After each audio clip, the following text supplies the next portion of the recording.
Here is the number that explains everything about Canada's housing crisis, and almost nobody is talking about it. The national average home price in Canada is approximately $664,000 as of early 2026. The median Canadian household income is approximately $70,500 after tax.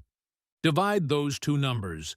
The average Canadian home costs approximately 9 times the median annual household income. In the early 1980s, at what was then considered a catastrophic affordability crisis, that ratio was closer to 5. In the mid-1990s, after the correction, it dropped below 4. 9 is not a number that rate cuts fix.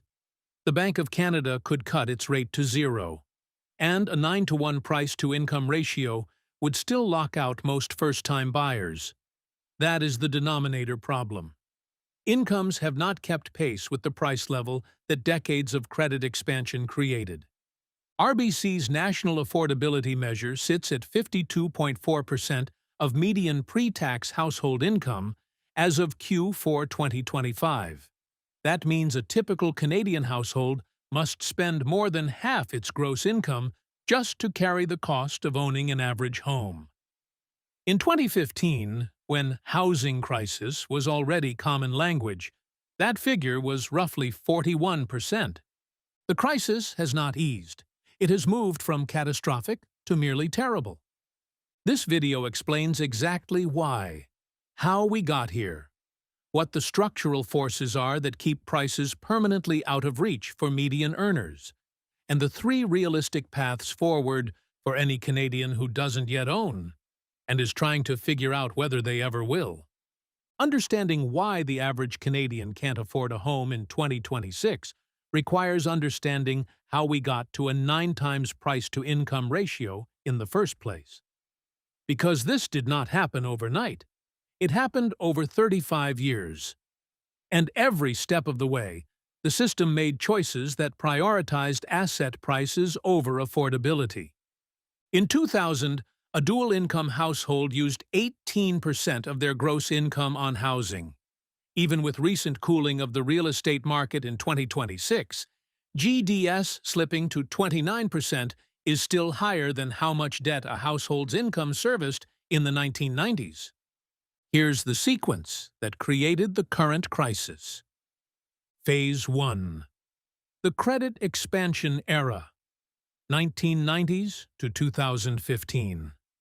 From the 1990s onward, falling interest rates made borrowing progressively cheaper.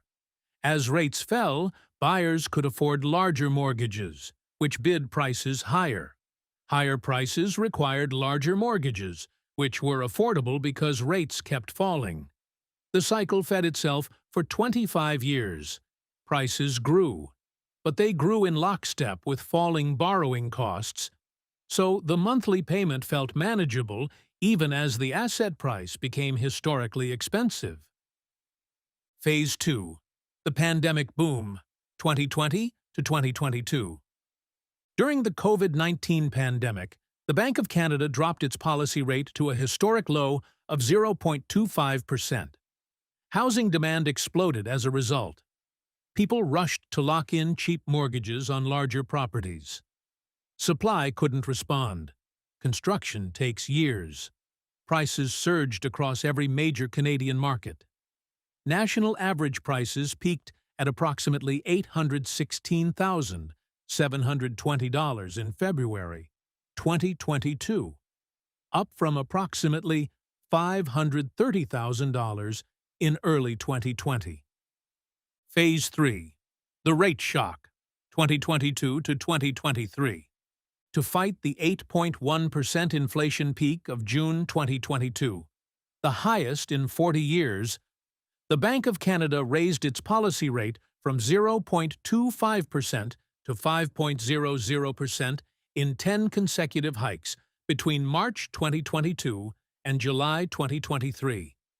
Monthly mortgage payments on new purchases nearly doubled in 18 months. Prices fell, but not enough.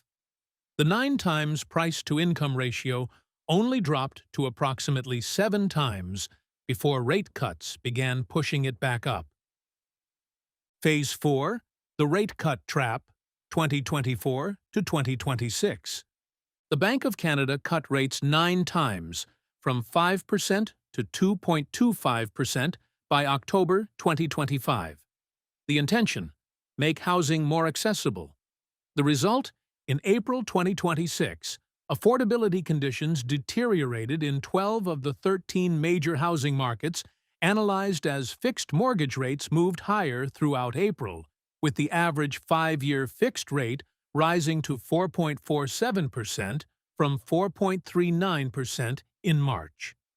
Rate cuts were supposed to fix affordability. They didn't, because the price level is too high for rate adjustments alone to bridge. Housing affordability improved for a 9th consecutive quarter in Q1 2026, the longest streak on record. The mortgage payment as a percentage of income fell to 52.3%, its lowest level in 4 years. Even with this improvement, affordability remains stretched, sitting well above its long-term average of 40.6% since 2000. 9 straight quarters of improvement, still at 52.3%. Still the worst it's been in a generation. Your action step: look up your city on the National Bank of Canada's Housing Affordability Monitor, published quarterly. Find the MPPI, mortgage payment as a percentage of income, for your specific market. That number tells you exactly how far your city is from historical norms. Here's the most important thing to understand about Canada's housing crisis, and the thing most housing commentary gets completely wrong. This is not a temporary problem waiting to be fixed by rate cuts and patience. It is driven by 4 structural forces that are not going away. Force 1, Canada cannot build fast enough. Canada needs 430,000 to 480,000 homes annually by 2035 to restore 2019 affordability levels. Only 259,000 housing units were started in Canada in 2025, up 6% from 2024. 259,000 versus 430,000 to 480,000. Canada needs to roughly double its annual pace of home building, and is nowhere close.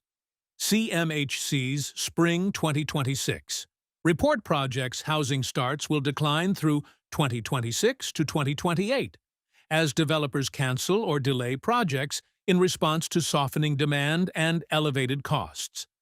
The supply gap is not closing, it is widening. Force 2, population growth, is accelerating demand. Canada's population grew by approximately 1.2 million people in 2023, the fastest growth rate in over 50 years, driven primarily by immigration targets that have since been moderated but remain historically high. Every new household requires a housing unit. The demand side of the equation keeps growing faster than supply can respond. Force 3. The millennial ownership rate is misleading. Parental co-signing of first-time buyer mortgages has risen from 4% of all such mortgages nationally in 2004 to roughly 11% in 2025, nearly tripling over 2 decades. When Statistics Canada adjusted its homeownership calculations to exclude adults living in their parents' homes, the millennial homeownership rate was 49.9%. Meaning roughly half of millennials are not on the property ladder at all. The headline homeownership rate of 66.5% masks the reality. A significant portion of that includes older Canadians who bought decades ago at 3 times or 4 times income ratios, not the generation currently trying to buy at 9 times. Force 4, the bank of mom and dad is becoming mandatory. Parental co-signing has nearly tripled since 2004. For a growing number of Canadians, purchasing a home without parental financial assistance, either as a gift, a loan, or a co-sign, has become structurally impossible in major markets. This concentrates homeownership among those with wealthy parents and widens the intergenerational wealth gap simultaneously. A first-time buyer in Toronto needing a $218,000 qualifying income on a median household income of $93,000 is not a person who failed to save enough. They are a person locked out by a structural mismatch between income and price that no individual savings plan can fully bridge in a major market. Your action step: look up the housing starts data for your specific city versus population growth over the last 5 years. In most major Canadian markets, the supply deficit is larger than the national average. That local gap is what determines your specific market's trajectory.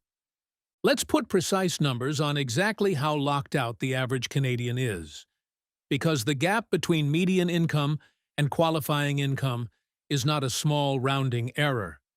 It is a structural chasm. The median Canadian household income is approximately $93,000 in 2026. The OSFI B20 stress test qualifying rate as of April 2026 is approximately 6.47%. The 5-year fixed rate of 4.47% plus 2%. Here is the income required to qualify for the average home in each major Canadian city, assuming a 20% down payment, no other debt, and the April 2026 qualifying rate. In Vancouver and Toronto, the two markets where most of Canada's population and economic activity is concentrated, the income gap between what the median household earns and what ownership requires is $125,000 to $147,000 per year. The median Canadian household earns $93,000. The average Toronto home requires $218,000. That is not a problem of saving more. That is a structural impossibility for anyone without exceptional income or parental wealth transfer. And here's the dimension of the problem that most coverage ignores. This table assumes zero other debt, no car loan, no credit card balance, no student loan. The moment a $500 per month car payment enters the picture, the required qualifying income in Toronto jumps to approximately $250,000. The CMHC's National Home Buying Affordability Ratio reached 54% in 2024, up from 39% in 2019. That 15 percentage point deterioration happened in 5 years. It took 2 decades to build before the pandemic and 5 years to make dramatically worse. The Ottawa market, which saw the largest monthly erosion in affordability in April 2026 with the benchmark price climbing by $12,100, illustrates that even markets outside Toronto and Vancouver are moving in the wrong direction. Your action step: find your city in the table. Calculate your household income gap precisely. If you're in Vancouver or Toronto, the math at the median income level simply does not work without exceptional circumstances. Segment 5 gives you the 3 realistic paths for each scenario. Here's the part of the housing affordability story that almost nobody talks about. And it's the part that explains why millions of Canadians are taking on mortgages that put their financial health at serious risk. The FOMO mechanism. Canadian housing has appreciated at an average of 3% to 5% annually over the past 4 decades in most major markets. That long track record has created a deeply embedded cultural belief. If you don't buy now, you'll be locked out forever. Every year you rent, the house you wanted gets further away. This belief, even when partially accurate, creates a psychological pressure that causes buyers to stretch beyond what is financially sustainable.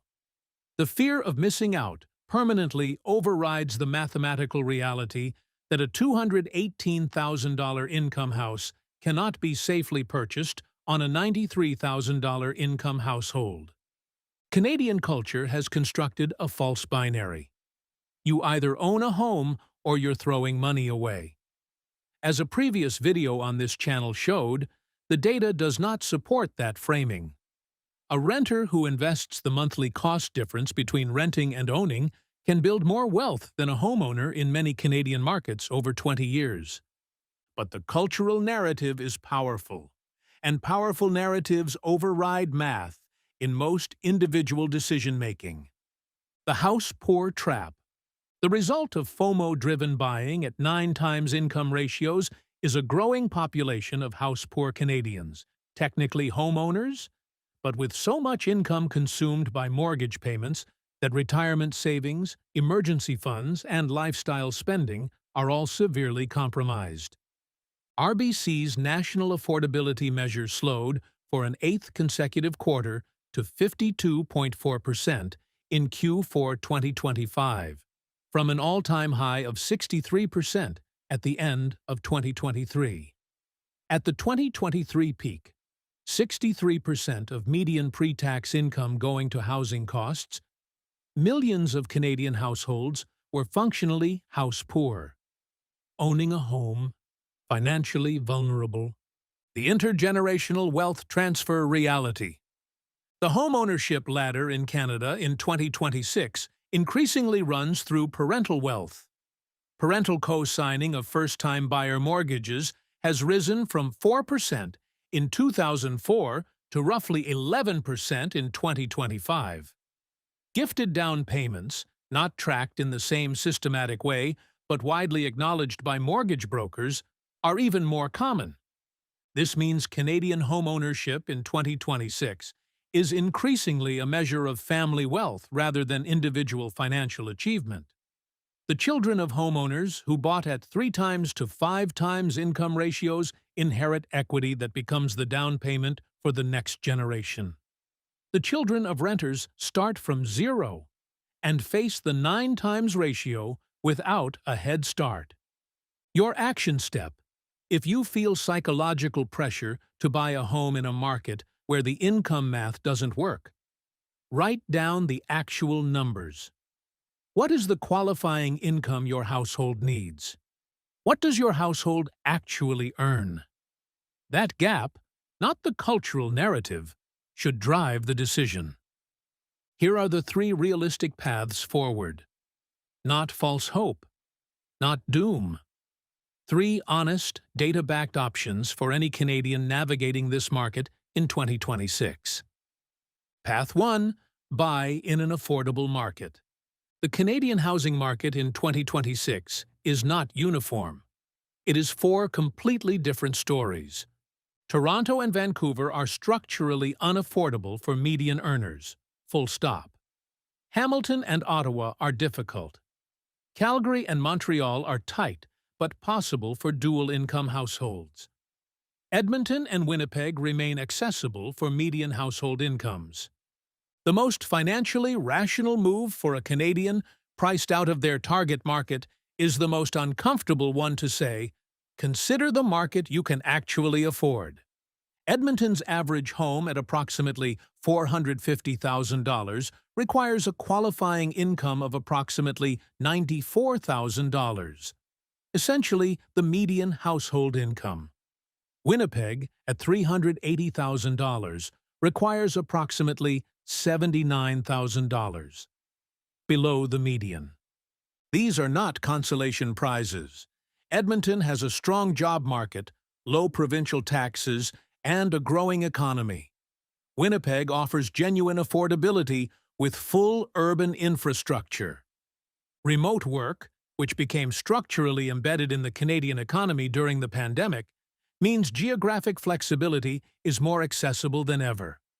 A Canadian earning a Toronto salary remotely while living in Edmonton is in one of the strongest financial positions available in 2026. Path 2.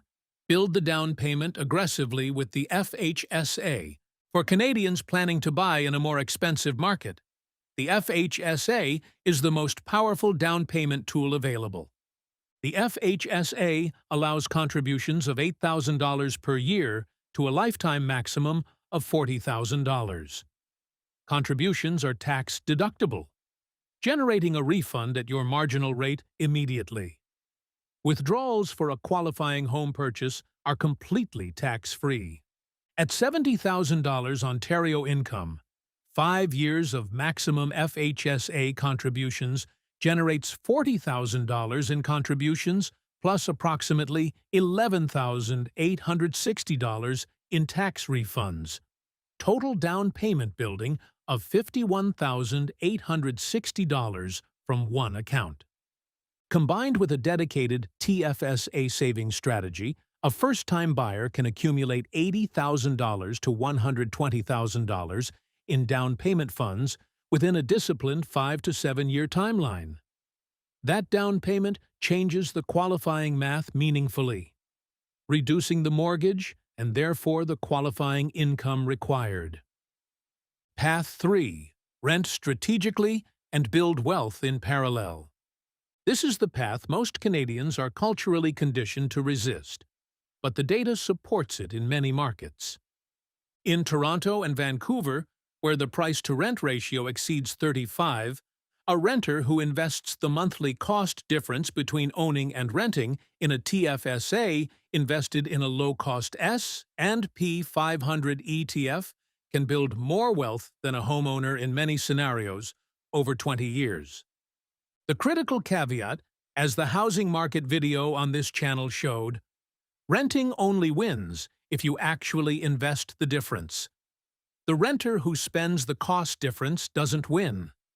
The renter who automates it into a TFSA every month does. In markets where the price-to-income ratio is 9 times and housing costs consume 52% of income, choosing to rent and invest is not financial failure. It is a mathematically defensible wealth-building strategy. Let's come back to where we started. The average Canadian home costs approximately 9 times the median household income. In the early 1980s, at the peak of what was then considered an affordability crisis, that ratio was closer to 5. In the mid-1990s, after the correction, it dropped below 4. 9 is not a number that fixes itself. Canada needs to double its annual home-building pace by 2035 to restore 2019 affordability.